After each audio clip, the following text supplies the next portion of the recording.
Welcome.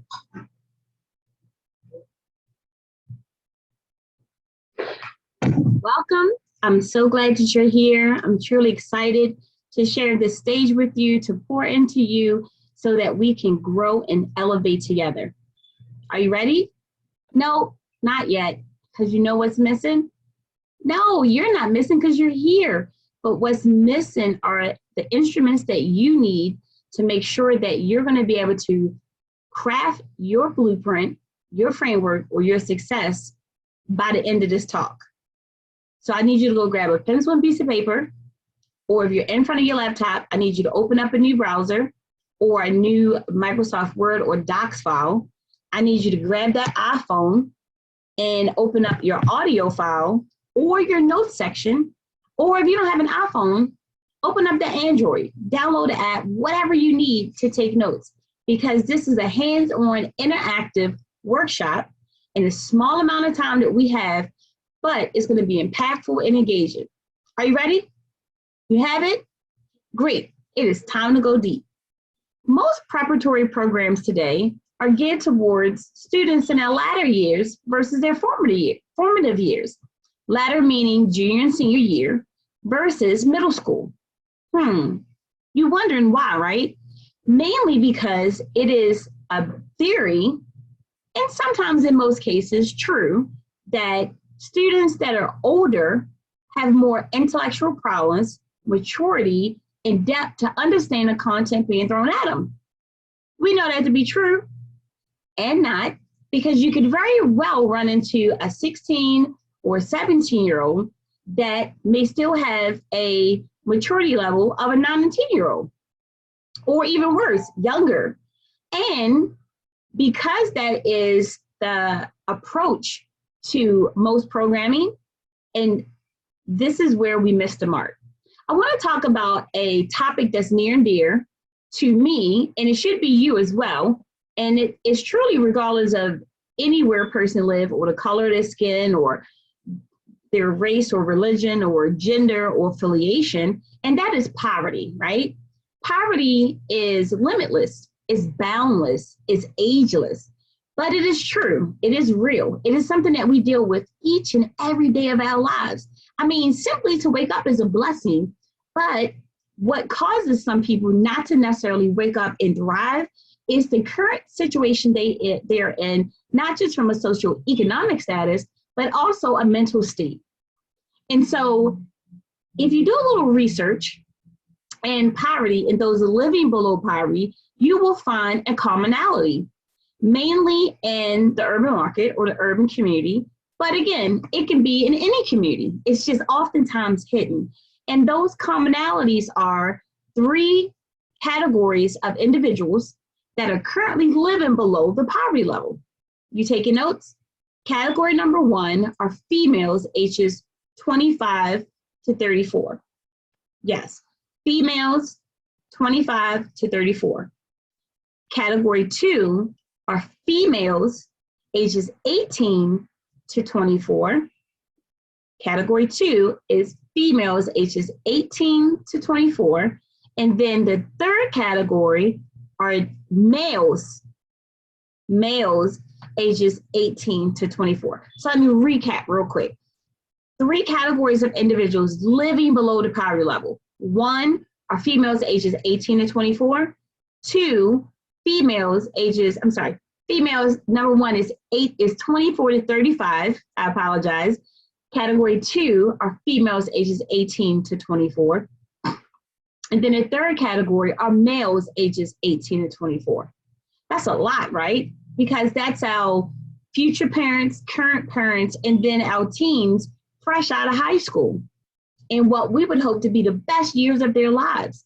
But what we're running into, and what statistics will show you, is that with youth below the age of 18, there are high youth unemployment levels. There are high dropout rates. There are a lack of minorities, females, and those based off of cultural differences, not going to college or graduating from college, or even having aspirations that they think that they can even attend college. So if you're following me, my question is, How do we begin to get them thinking about this prior to age 18, not in an intervention program or post-vention program, but a prevention program? And I happen to be speaking with a person who my nonprofit and my for-profit actually partner with, because we have our own online certified education division, our Academy of Business and Education and Workforce Development. And he happened to say to me, and this is about 2 years ago, prior to, just in the midst of the pandemic, about 18 months ago. And he said, the problem with students and parents or adults that enter the poverty level, they stay there because it becomes this hamster wheel cycle, not just in the sense of finances, but also in the sense of their efforts and their mindset. So once they enter into the poverty level, it's very hard for them to get out. And then when they're stuck, it becomes generational curses. And everyone thereafter or part within that familial unit also enter the poverty level. And it hit me because although I knew this, I never thought about the impact long term that students and then their kids, and them as adults and then their kids, stay within the cycle. So here comes the preparatory programs. Now, there are preparatory programs everywhere, but those preparatory programs might be focused on leadership. They might be focused on entrepreneurship. They might be focused on athletics. It may be focused on a combination of those two, but the question comes in, at what age are these preparation programs introduced? And I can be very honest with you, as a lifelong educator of almost 30 years, working K-12 all the way up to secondary with bachelor's, master's, and PhD programs, and having implemented those programs myself with the formative versus the latter years, those preparation programs are mainly for students that are in their junior and senior years. Well, as a certified school counselor and a leader and an advocate and expert in this area, that age group is too old. Yes, do they need it? Absolutely. But what if I told you, showed you, and demonstrated to you that those preparation programs are really meant to be preparatory versus intervention or postvention? So preparation programs should very well plant the seed, and plant the seed in an area that ties it with current academics, future goals, future aspirations, and creating a blueprint to help not just the parent navigate their life, but the student. And here's part of the problem in the world. Most programs and most individuals that even work with youth programming, it's designed to kind of talk over, work under, or straight through the involvement of the youth. And this is where we go wrong. This is where the school system go wrong. This is where nonprofits go wrong. This is where some for-profits go wrong. This is where a lot of gaps exist. And why? Is because as parents, as coaches, as mentors, as advocates, every youth is different.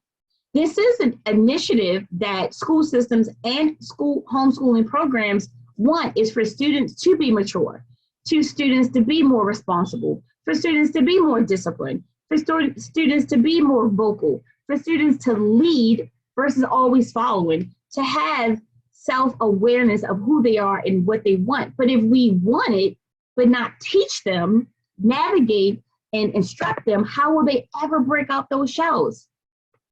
How will they ever step into their roles? How will they ever truly know what the world that they're running to, that's waiting for them, is all about? Exactly. But with the time that I have left with you, I want to be able to pour into you and to provide a resource for you that preparatory programs with the formative years are more effective than preparatory programs or intervention programs with students in the latter years of their life. And it really closes and breaks those barriers that we know to be prevalent in the social and real world, academic world, college and career readiness, leadership, health and wellness, and across the gamut. After 27 years, I've decided to share my comprehensive preparatory program that's grounded in theoretical and conceptual framework, and with more than 25 years of experience enmeshed inside of it. Centered around my 360-degree leadership of transformation and 9 core concepts. During the COVID-19 pandemic, since we could not really emerge and embrace being outdoors, I decided to teach my course online in a hybrid format with students ages 9 to 15, which are considered to be the formative versus the latter years that we talked about, and to take them through what originally started as an 8-week program that expanded into almost a 4.5-month program. As you can imagine, when we first started out, there are students from various backgrounds, different levels, different angles, different interests, different skill sets, different maturity levels. And what was great about it is that they all came to the table with the same mindset, with the same understanding that no one was better than the other. And they quickly learned to understand the cohort culture. Within that cohort culture, they honed in on time management and organization, communication, diversity, leadership, and the list goes on. And unfortunately, I cannot go into great detail with the time we have left. However, I do want to be able to share 3 core aspects of the curriculum and the overview. 1 is skill set, 2 is interest, 3 are future goals. Individually and collectively, these 3 variables help these youth to lead into the 21st century, far greater than what they had anticipated, than what their parents had anticipated, but truly what their self, their homes, their culture, and their community needed. Skill set is one of those variables that is part of the curriculum. And when we're thinking about breaking the cycle of poverty or helping the youth not to enter in that cycle, the students quickly have learned or begin to think of their skill set. And their skill set is something that is an innate passion or innate ability that they have that would help them place a monetary value on it. And as you can imagine, with 9 and 10 and 12 and 13-year-olds coming from across the entire state of Maryland, there were some that could answer the question of what their skill set was. There were some that were not so keen on what a skill set actually was. And there were some that were in the middle. But when we attached it to them knowing or asking them, if you had to earn money today, what is that skill set that you possess that could help you make dollars? So immediately it started clicking, because what are most youth hungry for? Money, to do whatever with it. And as we were exploring the topic of skill set, there were interests that came up, such as coding, taking pictures, cutting grass, culinary, gaming, art, and the list was on and on. And that was the beginning of a conversation that really helped the youth to expand their knowledge, to expand their vision, and to expand where that skill set, that innate skill set, could really take them. So even in their listing, I had to begin to ask them, write down 5 things that if you had to make money today, what it would be. And they listed them. Actually, I think it was 10. And then from that 10, they identified their top 5. And then from their top 5, they had to identify their top 3. And then of the top 3, they had to put it in ranking of order of favorite, middle, and then least favorite. And then we took their number 1 skill set and we used it as a basis to create their blueprint. Exciting, right? A blueprint from a 9-year-old that could help craft and take her and them from the exit of elementary into middle school and then into high school, and truly preparing them for their post-secondary planning. It was amazing. And then once they identified those skill sets, we took it on to variable number 2, which was their interest. And so in their interest, we were taking, for example, a skill set of taking pictures, which was equated to a monetary value if they had to create a interest for them to get paid. And then the interest really had them thinking about how this applied to their post-secondary plans. Was it a 4-year college? Is it a 2-year college? Is it a trade tech career center? Is it the workforce? And the great thing about it was that they took something that's currently at a middle school level, or some that were exiting elementary into middle, some were dead smack in the middle of middle school, and some were in their entry years in high school. But now we were thinking futuristic, right? So if your skill set is taking pictures, where do you want to go with that in 7 to 8 years? You know, we had one young lady who wanted to go to college. Okay, well, is this a skill set that you really see yourself doing in majoring into college? The answer is yes. And even if it wasn't, which at this point we wanted them to at least explore how they tie this skill set and their interest to their post-secondary plans together, because there's a unique alignment in equality and how they're linked together. So with this young lady, for example, whose skill set was taking pictures where she could earn money, and her interest in wanting to go to a 4-year school, well, then we started looking into majors. Well, what is a major that you can you can indulge in college based off that skill set? Could it be communications? Could it be photography? Could it be journalism? I don't know.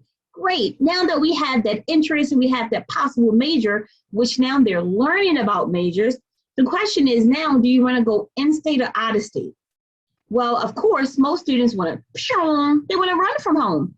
And it's not that we don't want them to leave, but we know as the parents and the coaches and the organization leaders and the experts what tuition looks like in the sense of out-of-state versus in-state. So now they're doing their own homework on out-of-state and in-state programs, 4-year or 2-year or trade a tech school. But in the case of the young lady who wanted to do taking pictures, she wanted to go to school for journalism and focus on photography because she wants to be a traveling photographer, traveling photography.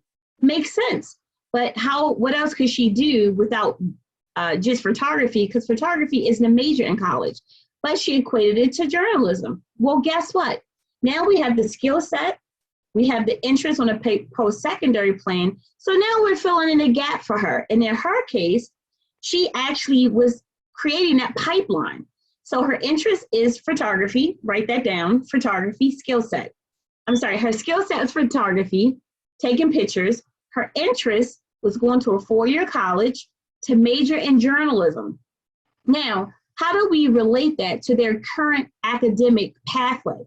Well, for this young lady, she was right on target. How, you ask? Because when she exited elementary school, she went into a magnet program for communications and journalism. She's right on target, but she had never equated her skill set with her future goals with her current pathway.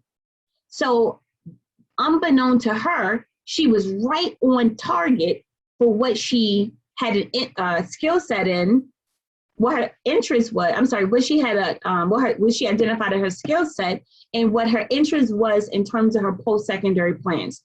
And then at that point, that was in the summer of her 8th to 9th grade year, and she had just got accepted into her high school magnet program, which is Academy of Journalism, Communication, and Multimedia. So this young lady who had identified a skill set of taking pictures, who had an interest in going to college for journalism or multimedia production or whatever it's called, with a 4-year school, in school and out of school, she's now had already understood that she was following that pathway as it related to her academics, because this was part of the magnet school programs that she was a part of and then going to. How phenomenal was it for her to connect the dots in this preparatory program? Then variable number 3 are their future goals. Being able to identify her skill set, her interest in her post-secondary plans, closing the gap in the academic and understanding what's needed, not just in the sense of taking pictures, but in the sense of writing and math and preparing for her SATs and, you know, all of the things needed to actually go to college. We dove into internships, we dove into resumes, we dove into portfolio development, we dove into a multitude of things. And then they started to learn a little more of opportunities that are afforded to them that are typically not talked about as they travel through this progression, doing this blueprint and framework, such as internships, such as volunteerism, such as being a well-rounded student, such as the importance of writing and attendance and, you know, being more than just an academic or an athletic individual. And then we got to a part with most of our youth where we got to the part of the resume, because we know resumes are extremely important, not just for applying for jobs post-high school or post-college, but really understanding what resumes are today and the types of resumes that are needed for scholarships, that are needed for internships, that are needed for regular jobs, that should be a part of the portfolio, and the list goes on and on. But this is where, with this age group, 9 to 15, we ran into roadblocks, as expected, because how many 9 to 15-year-olds have an extensive history of volunteerism or working, or even in involvement in the community? Not many, but that was okay, because doing our sports academy for urban youth, doing their leadership training and development program, they now had to not just become leaders, but to apply that leadership in their civic engagement program. And this is where the transformation happened, right? These students brainstormed, created, presented, and executed a triad initiative. Number 1, they did a clothes, hat, glove, and sock drive where they created the flyer, they marketed, they did all of the things and collected 1,000 pieces in less than 5 weeks.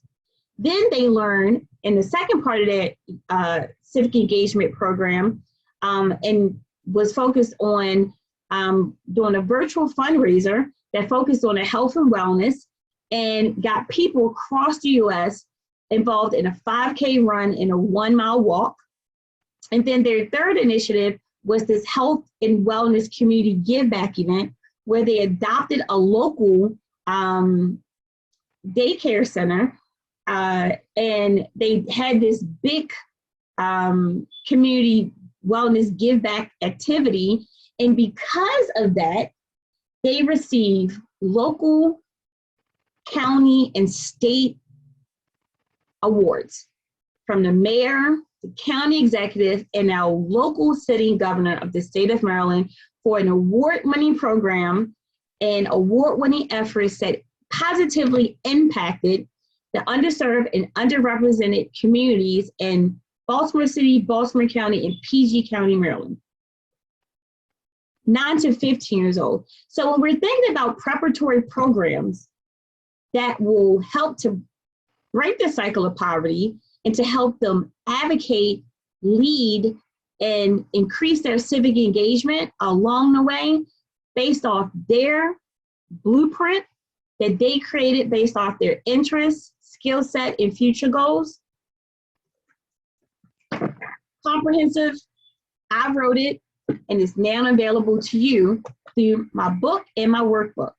So this comprehensive program that they took part in is where you can get involved, or you have 4 options. One is that you can purchase a curriculum, at least a set of 10. You can enroll your youth in the DTD Sports Academy for Urban Youth, where we're actually teaching a curriculum, and it is available online. You can purchase the curriculum and go through our Train to Trainer program so that you can now teach the program through your homeschooling or your regular school program. Or what's the 4th one? I think that's it. That's 3 ways. And what I'm excited about is that it isn't a program that is just geared towards athletes, not at all. But health and wellness is a component of the program. And we know that in order to combat the health disparities that take part in urban communities, suburban communities, and even rural communities, we need to get youth and adults up and active. And with that, they are increasing their mental fortitude, discipline, dedication, and accountability to self. And when you have that type of mindset and focus, it transforms across all areas of their lives. So I'm excited to share this preparatory comprehensive program that's grounded in theoretical and conceptual framework with over 25 years of history to help your youth lead going into the 21st century. To learn more about the programming, the curriculum, or the Train to Trainer sessions, please go to www.urbanmultisportconsulting.com. That's www.urbanmultisportconsulting.com. Fill out a free consultation. Let's chat, figure out what works best for you. Or if you're interested in purchasing at least 10 copies of the curriculum, book and workbook, I will offer you a 15% discount and use the discount code Homeschooling to Excellence. Again, Homeschooling to Excellence. And you can use that same code to enroll your youth also in our online DTD Sports Academy for Urban Youth. My name is Dr. Takima Dorsey, the visionary founder, content, and curriculum developer for the Empowering Triathletes to Lead, Breaking the Cycle of Poverty in Urban Communities, as well as DTD Sports Academy for Urban Youth. I look forward to working with you, enhancing, elevating, and inspiring our current youth to not enter into that cycle of poverty and to ensure that their futures are brighter than their yesteryears. Until we meet again, have a great and fantastic day.